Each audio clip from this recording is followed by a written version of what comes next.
He outran a small army across a frozen mountain range, alone, in 40 below cold.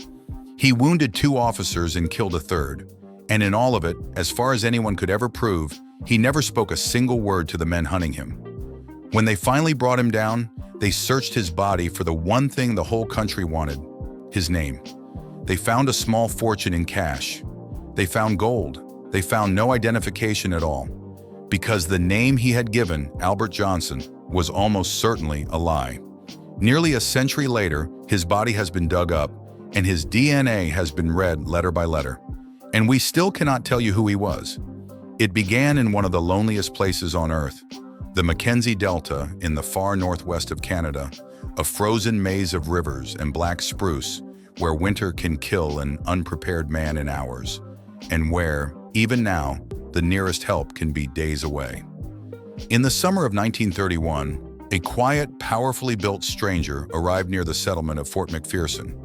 He said his name was Albert Johnson, said almost nothing, and went out alone to the Rat River, where he built a small, sturdy cabin and shut the world out. In a place that swallows people, none of that was unusual.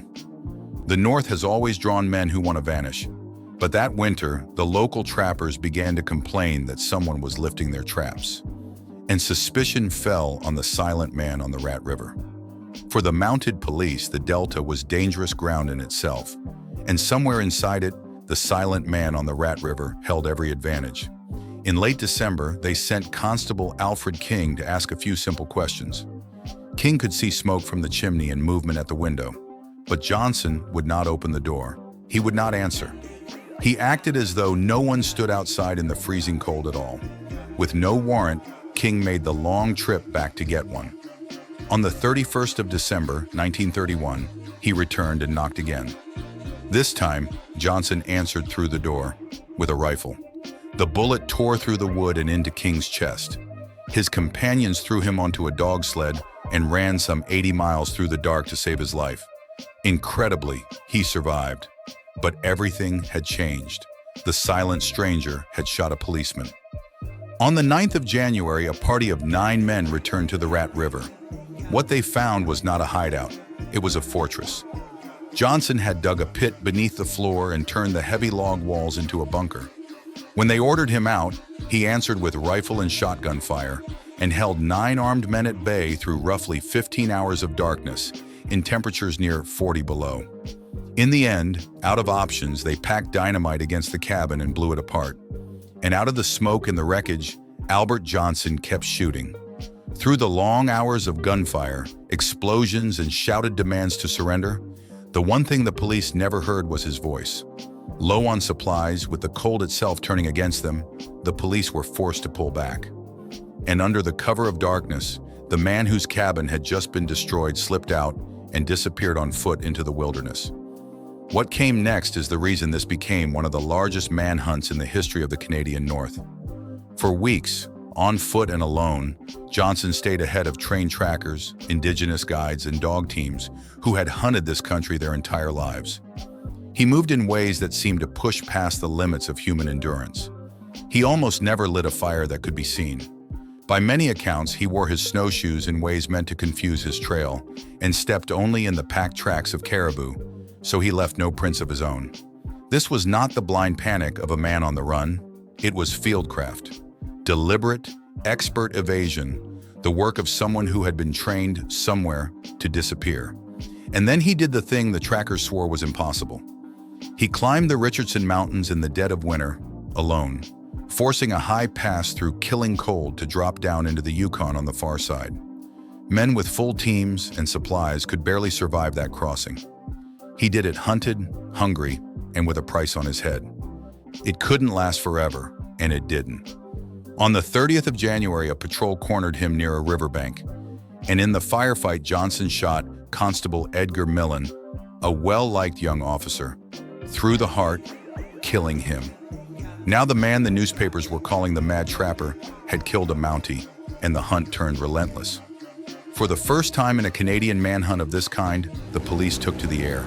They brought in Wilfred Wap May, a famous First World War flying ace, whose small plane could follow Johnson's trail from above, carry supplies, and fly out the wounded, something no dog team could match.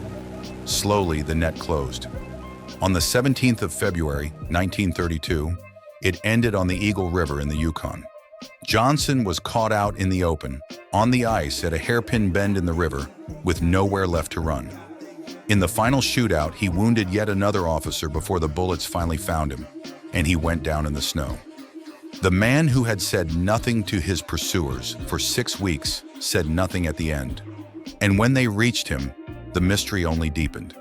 He was carrying around $2,400 in Canadian and American bills, a small fortune for the time, along with gold, a compass, a knife, fish hooks, and a handful of odd possessions.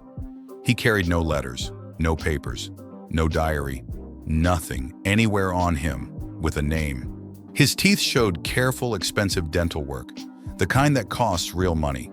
And yet here he was, dead in the snow under a name that was not his own. His photograph went out in newspapers across North America, and no one came forward who could look at that face and say, with certainty, I know him. So who was he? For decades, the question went nowhere. Dozens of names were put forward. A Norwegian immigrant, an American outlaw, a long list of missing men, and not one of them could be proven.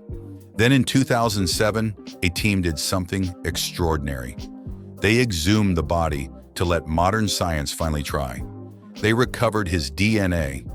They analyzed the chemistry locked in his teeth and bones, and it told a story. He had grown up somewhere in Scandinavia, or perhaps the American Midwest. He had lived with scoliosis, a curve in the spine that would have caused him constant pain. He was estimated to be around 35 years old.